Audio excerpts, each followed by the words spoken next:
I'm actually a work coach in one of the local job centres, and so obviously I was hearing your monologue at the beginning of the show, and I've read the article on the Mirror. Yes, okay. It honestly feels like this is just the next step. I started working there in January last year, and when we started, it did feel like we were looking to help. Yes. But since about September, October, we've been bringing in people into the job centre twice a week for 10-minute appointments. I've got claimants paying £32 a month for bus tickets to get in to the job centre for appointments, bearing in mind the reduction in universal credit that we've all discussed a lot. Well, the removal of the supplement, I just, to be pedantic, to be technically accurate. It's... of course.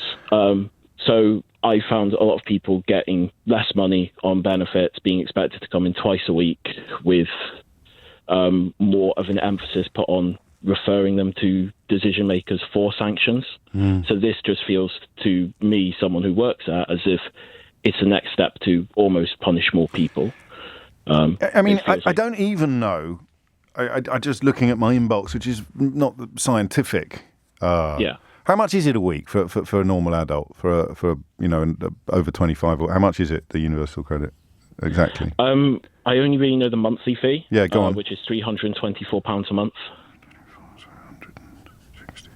Yeah, so it's actually closer to £73 a week then, isn't it? Or 75, 300 and how much? 324. 324. So 90 quid a week was overly generous. Crikey. Yeah. As I say, my inbox is not science, but there doesn't seem to be the usual rump of angry people getting happy about this. It doesn't actually seem to be reaching the parts that other populist policies reach. Maybe because it's not racist. I don't know. No, I think a lot of it was done quietly. Bringing in people twice a week was done quietly. It can be more because at the moment, as I said, we're under pressure to have our diaries completely full. If that means bringing someone in 3 times a week, that's more important than that. It feels like from above, that's more important than the person's well-being. Yeah, of course.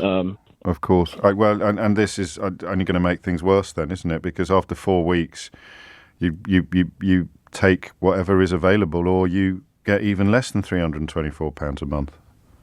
Yeah, exactly. People following every guideline 100%. And here, I mean, this is what I said to you. You mentioned you read it in the Mirror. I always take these stories from the Mail, actually, so that I'm not in any danger of seeing it through a lens that is unsympathetic to the government. They actually wrote this. They actually wrote these words: "The crackdown will be seen as an example of a red meat policy designed to make the Prime Minister more popular with Tory backbenchers and voters."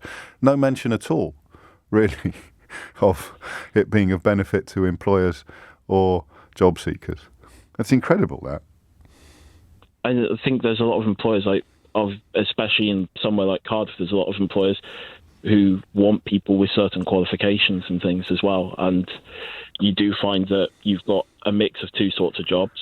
But I've got a lot of people who've worked in the same thing for 30 years. Yes. And a combination of Brexit and COVID have seen them lose their businesses or lose their jobs.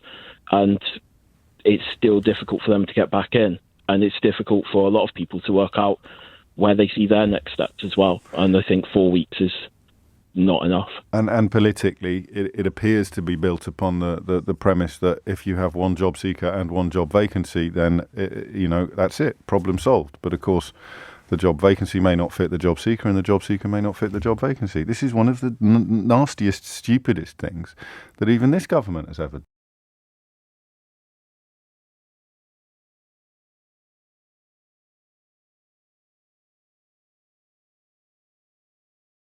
Hello, I'm a registered nurse in a care home. Fantastic. On each shift, I am responsible for what the carers do. Yes. It's been a really tough 2 years for us.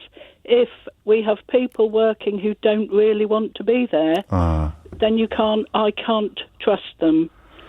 I'm responsible. It's my registration that is at risk if they do something wrong. How skilled is the work, would you say? It's not a quantifiable skill. Nursing, in my opinion, has never been a quantifiable skill. It's a bit of a science, it's a bit of an art. Yes, and I completely it's never agree with been you. Suitably measured. Yeah.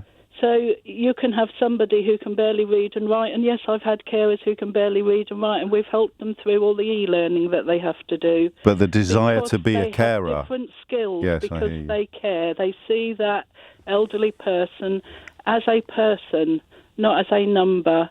If we have people who aren't capable of doing that, I'm responsible for them. I've been in the NHS, I'm 63 years old. I'll reconsider whether I want to do my last 3 years before I am allowed to retire. So reconsider whether I wish to continue. Well, I hope you decide to continue, because you clearly bring a heck of a lot of good to the work that you do. But if the situation is made unbearable for you, then no one can blame you for walking away. So it's the responsibility for all the carers, for other families, people, and all the residents. Of course it is. So there are 1.2 million vacancies. The care sector is clearly a big part of it. I'm also looking at HGV drivers, which also isn't necessarily a job that you want any Tom, Dick or Harry being pushed into doing. Can you see any sense at all in this idea that the sectors with the biggest vacancies will become the sectors into which people who don't really want to work there will be pushed? James, I see no sense at all in what this Tory government is doing. Nor do I. I have to confess I once voted Tory to my shame. Oh, it's but not I can shame. see absolutely no sense in what they're doing other than placating each separate group to keep him in his job. Yeah, it looks that way. Unless it works, and you and I are just struggling to see the detail. No, the opening of care homes this week, and they're not doing PCR tests this week. They've announced. I saw that. Staff don't have to have a PCR test. This week's 2 members of staff's lateral flow negatives, PCRs positives. So we're possibly Where running... does that make any sense? I don't know. None of it makes any sense anymore, and thank you for keeping me sane sometimes, because there's been times when I thought I was losing it. Well, you and me both. Thank you for keeping me sane. Me sane. Well, you've kept me sane. Thank you, Linda. Everybody who ever says that to me underestimates, I think, that it's an entirely two-way street. That notion of just holding up mirrors to the bad people and offering a little bit of reassurance to the good people is